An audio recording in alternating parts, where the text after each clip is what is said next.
मैं Sajid Tarar from Washington DC इस हफ्ते जिन 3-4 टॉपिक्स पे बात करूंगा। एक, पाकिस्तान में सैलाब, सियासी सरगर्मियां, मियां साहब की तस्वीर, नैब के कवानीन की तब्दीली, अमेरिका चाइना रिलेशनशिप, यूएई का इजराइल को एक्सेप्ट करना और उसका पाकिस्तान पे इम्पैक्ट, और आखिर पे मैं जावेद चौधरी साहब का आर्टिकल जो कि उन्होंने बड़ा अच्छा लिखा और मुझे बड़ा अच्छा लगा, और उसमें एक वाक़या था, मैं आपके साथ वो शेयर करना चाहूँगा जो हमारे पाकिस्तान की सिचुएशन पे बिल्कुल फिट पड़ता है।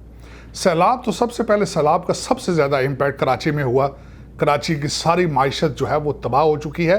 मैंने शारा फैसल से, एक दोस्त ने मुझे पिक्चर भेजी और वहाँ पे पानी की स्पीड और पानी का फ्लो और उसकी गहराई देख के मैं हैरान हो गया कि किस तरीके से कराची जो है वो इस वक्त मिसमैनेज हो चुका है।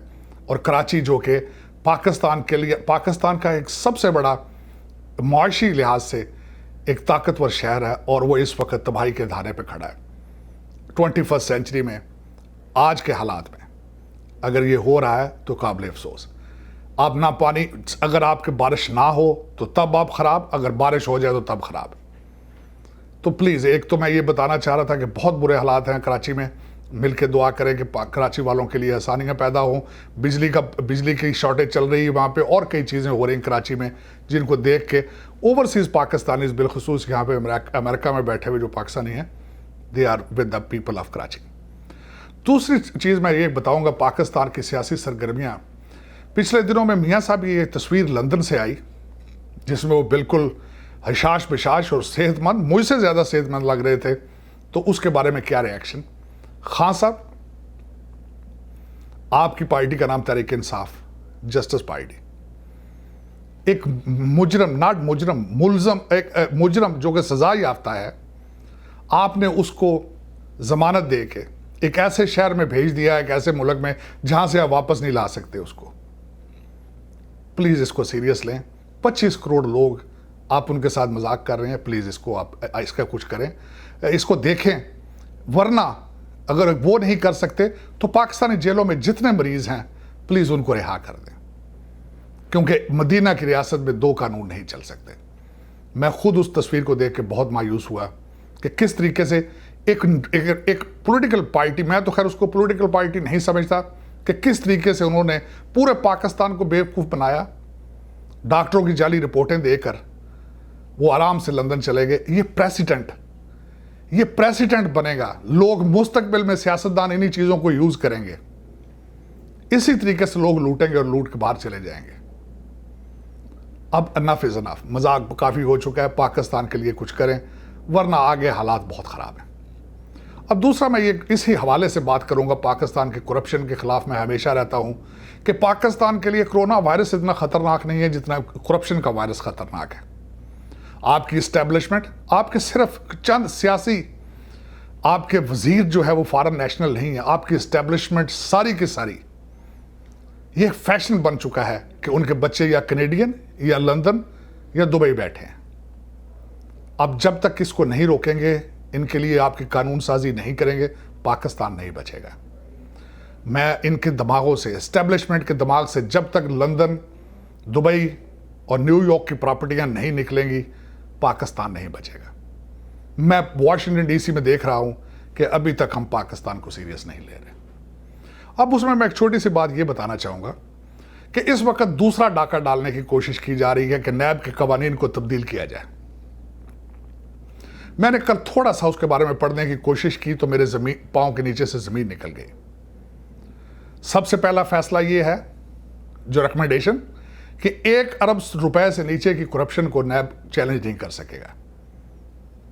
इसका मतलब है कि जो 90 करोड़ की करप्शन है वो कम करप्शन है। उसके बाद दूसरी चीज मैंने पढ़ी, तो उसके बाद मैं तीसरी चीज पढ़ ही नहीं सका कि आप 5 साल से पुरानी करप्शन को नैब उसको हाथ नहीं डाल सकेगा। मैं ये हर पाकिस्तानी से गुजारिश करता हूं कि आप प्लीज गूगल करके देखें कि ये कौन लोग हैं, ये कौन से एमएनए हैं। मुझे फिंगर टिप्स पे पता है कौन दोनों पार्टीज के कौन कौन से एमएनए और कौन कौन से सेनेटर इस बिल को लेके आ रहे हैं, और तहरीक इंसाफ से इस बिल को कौन सपोर्ट कर रहा है। लेकिन आपको भी पता होना चाहिए कि आपके मुस्तकबिल में, आपके मुल्क में जो डाकू हैं वो किस तरह का डाका मारने की तैयारी कर रहे हैं।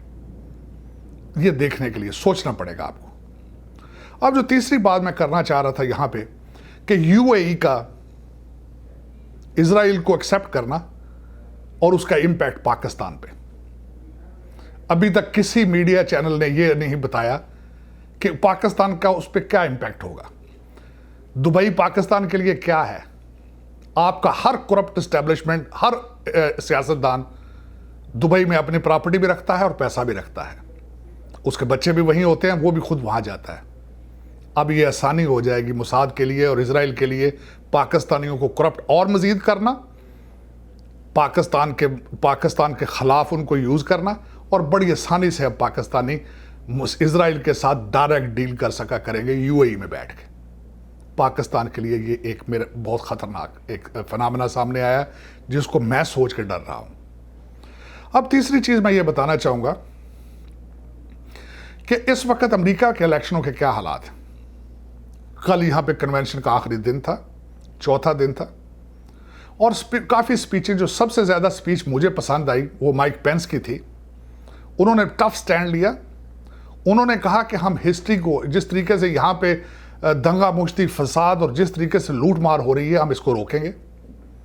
कल मैं खुद व्हाइट हाउस में इनवाइटेड था और मैं देख के हैरान हो गया हूं कि 2-2 ब्लॉक अराउंड व्हाइट हाउस सारे बोर्डेड अप थे, शीशे टूट चुके थे होटलों के, रेस्टोरेंट्स के, दुकानें बंद थीं, और वहां पे ये हालात देखकर मैं परेशान हुआ कि if this is what the Democrat party has to offer to the world, it's a dangerous picture. सबसे ज्यादा खतरनाक चीज मैं शुरू से ये बता रहा था आपको कि सबसे पहले इन्होंने कोरोना को पॉलिटिसाइज किया। अब जहां जहां पे डेमोक्रेट मेयर और गवर्नर हैं, वो खोलना नहीं चाहते अपनी स्टेटों को और कारोबार को, सिर्फ इसलिए ताकि अमेरिका की इकानमी नीचे जाए 4 नवंबर तक, और उसके बाद इन चीजों को खोला जाए ताकि वो इन चीजों को डोनाल्ड ट्रंप के खिलाफ इस्तेमाल कर सके। ये एक बहुत खतरनाक एक फिनोमेना है जो मैंने देखा कल वाशिंगटन डीसी में भी।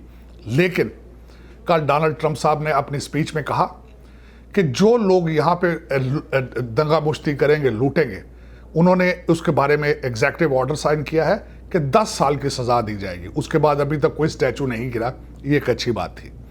लेकिन कल जो 2 चीज़ें मैं समझता हूँ इस कन्वेंशन में, जो 2 चीज़ें मुझे सबसे ज़्यादा पसंद आई वो ये थी। एक उनका मुसलसल ये था कि promises made and promises kept. Donald Trump साहब is a non traditional president. उन्होंने जितने वादे किए थे वो डिलीवर किए, चाहे वो वॉल हो, चाहे अनएम्प्लॉयमेंट हो, चाहे फॉरेन पॉलिसी हो, चाहे चाइना, चाहे रशिया। डोनाल्ड ट्रंप साहब ने जो वादे किए थे उन्होंने वो डिलीवर किए। ये नॉन ट्रेडिशनल है।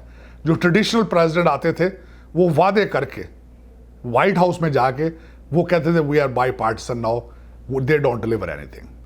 अब दूसरा, मैं पहले भी आपको बता चुका हूं, उनका अपोनेंट 47 साल से पॉलिटिक्स में है, उसने इसको कारोबार बना रखा है। कल जो आखिरी एड चली वहाँ पे रिपब्लिकन कन्वेंशन में, उसमें बिलखसूस उन्होंने बताया कि किस तरीके से हंटर बाइडन, जो कि जो बाइडन साहब का लड़का है, उसने किस तरीके से अपने बाप की वाइस प्रेसिडेंसी को यूज़ करके $1.5 बिलियन चाइना से कंसल्टिंग फीस ली, और इसीलिए उनका वालिद जो है जो बाइडन आज भी चाइना के गीत गा रहा है। तो ये सबसे बड़ी बात थी। दूसरा, मैं समझता हूँ जो प्रेसिडेंट ट्रंप ने कहा कि ये वायरस जो है कोरोना, ये चाइना से निकला, चाइना की सुस्ती थी, ये चाइना की नेग्लिजेंस थी, पूरी दुनिया को उसने लपेट में लिया, और उन्होंने कल ये वादा किया कि वो चाइना को दे विल होल्ड अकाउंटेबल। और तीसरी बात जो मुझे जो आखिर में मैं बताना चाहूँगा, जो मैं सबसे ज़्यादा मुझे स्ट्राइक की, वो डोनाल्ड ट्रंप साहब का आखिरी फिक्रा था कि best is yet to come. अभी 4 साल में मज़ीद वो किस तरीके से अमेरिकन इकानमी को इम्प्रूव करेंगे। और मैं यहाँ पे ये कहूँगा, अमेरिकन इकानमी क्या है? अगर अमेरिका की इकानमी ठीक है तो दुनिया की इकानमी ठीक है, क्योंकि American economy is still the biggest economy on the planet. US is the sole super power on the planet, और आप अंदाज़ा लगा सकते हैं कि व्हाट कैपेसिटीज अमेरिका हैज़। अब आखिर में मैं जो शेयर करना चाहूँगा आपसे बात, वो जावेद चौधरी साहब का एक आर्टिकल, उसके अंदर एक वाक़या है। ईरान के एक सुल्तान बहराम थे, उनका नाम सुल्तान बहराम बिन बहराम था। तो उनका कोई ज़्यादा इंटरेस्ट नहीं था, और उनके अपने दौर में सोसाइटी के अंदर नाइंसाफ़ी, लूट मार, फसाद, रिश्वत, और ये सब जब बाज़ार गर्म था तो लोग नकल मकानी करना शुरू हो गए। लोग दूसरे शहरों में मूव होना शुरू हो गए, दूसरे कंट्रीज़ में मूव शुरू होना कर दिया उन्होंने। तो वो बड़े परेशान थे। तो वो उनके एक दोस्त थे, वो बहुत बड़े आलिम दीन थे, उनका नाम मुबज़्ज़ान था। तो एक दिन उनके साथ वो बैठे तो उन्होंने कहा कि हमारे मुल्क में क्या हो रहा है। तो उसने, जो आलिम दीन थे, उन्होंने एक बड़ी अच्छी मिसाल दी। उन्होंने कहा कि एक दरख्त के ऊपर दो उल्लू बैठे थे और जो नर उल्लू था उसने मादा उल्लू से शादी की ख्वाहिश जाहिर की, और मादा उल्लू ने कहा कि मुझे हक महर में 20 बर्बाद बस्तियां चाहिए, क्योंकि उल्लू जो हैं वो मशहूर हैं कि वो बर्बाद और बिल्कुल तारीक जगहों में रहते हैं और बिल्कुल बर्बाद, जहां आबादी ना हो। उसने कहा कि मुझे हक महर में 20 बर्बाद बस्तियां चाहिए। तो जो नर्म उल्लू था उसने कहा मैं तुम्हें 20 की जगह 1000 बर्बाद बस्तियां दूंगा, क्योंकि यहाँ जिस तरीके से लोग बस्तियां छोड़ छोड़ के भाग रहे हैं, इस मुल्क को छोड़ छोड़ के भाग रहे हैं, जिस तरीके से ब्रेन ड्रेन हो रहा है, मैं आपको 2000 नहीं 20,000 बस्तियां दूंगा। तो वो जब सुल्तान बहरान इस चीज़ को समझ गए तो उन्होंने पूछा कि आप ये बताएं कि इसका हल क्या है। उसके हल में उन्होंने कहा कि इसका एक ही हल है कि लोगों की प्रॉपर्टियां, लोगों के कारोबार, आप इनकी हिफाजत इसी तरह करें जिस तरह आप कुरान पाक की हिफाजत करते हैं, तो सब कुछ ठीक हो जाएगा।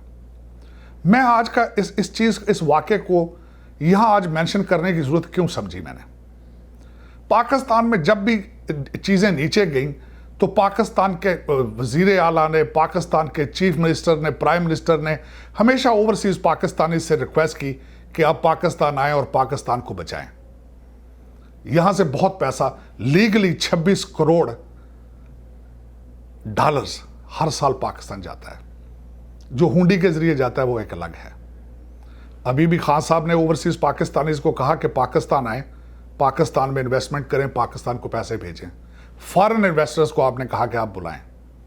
मेरा क्वेश्चन, आपकी पार्टी का नाम तहरीक इंसाफ है, जस्टिस पार्टी। अगर आज मैं पाकिस्तान जाता हूं और मेरे साथ वहां पे ज्यादती हुई हो अगर, तो वहां की अदालतें मुझे इंसाफ दे पाएंगी? ये मेरा क्वेश्चन है। आप अगर हमारे प्लाट और हमारे घरों की हिफाजत नहीं कर सकते तो हमारी फैक्ट्रियों की हिफाजत किस तरह करेंगे? हमारे पास मौजूद एक किसी सबसे बड़ी मिसाल मौजूद है। पिछले दौर में एक भट्टी साहब थे फ्रांस से, जो फैशन डिज़ाइनर थे। हमारे चीफ जस्टिस ने किस तरीके से जलील करके उनको पाकिस्तान से निकाला। इन चीज़ों को रोकना पड़ेगा। आपको हमारा सबसे पहले इत्मीनान रिस्टोर करना पड़ेगा। आपको सबसे पहले हमें रिस्पेक्ट देना पड़ेगी। उसके बगैर किस तरह हम आएंगे? अगर आप हमारे घरों और हमारे प्लाटों की हिफाजत नहीं कर पाते, हमारी फैक्ट्रियां कैसे बचाएंगे आप? वाहिद मुल्क है पाकिस्तान जो मज़हब की बुनियाद पे वजूद में आया, और मेरे ख्याल में वाहिद एक ऐसा मुल्क है जहां पे इंसाफ की बेस पे एक पार्टी एग्जिस्टेंस में आई और आज वो रूल कर रही है, लेकिन अपना मैंडेट डिलीवर नहीं कर पा रही। खान साहब 25 करोड़ लोग मायूस हैं और इस्लाम कहता है कि मायूसी गुनाह है। प्लीज़ पाकिस्तानी कौम को इस गुनाह से बचाएं। पाकिस्तान जिंदाबाद।